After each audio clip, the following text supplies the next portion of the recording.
Hello everyone and welcome back to our new video. So you want to create a shipping profile from your phone. It's totally doable. You can even use the desktop phone, whichever you want. It's totally fine. So in today's small tutorial, we're gonna go through how to create a shipping profile on the Etsy basically platform. It doesn't really matter if it's into the app or the website. It's totally doable. So all we're gonna do, if you are using any Android or iOS, just go and come through the Google Play or App Store, download the Etsy app.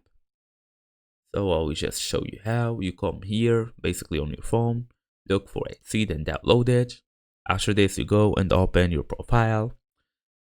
All you have to do, I will show you right now on the website, is log in using your email address and password to access this dashboard. Then you can see more or shop settings. Tap on it, then select shipping profile. Then tap create new profile, enter processing time, shipping rates, and even carriers, and tap save. Now you can apply it to any listing directly from your phone or from your basically laptop if you are using a desktop. So I'm gonna say it again. It's all into the shop manager. Just go through it, and you will be able to find multiple settings. As a bonus tips, double check shipping prices before publishing.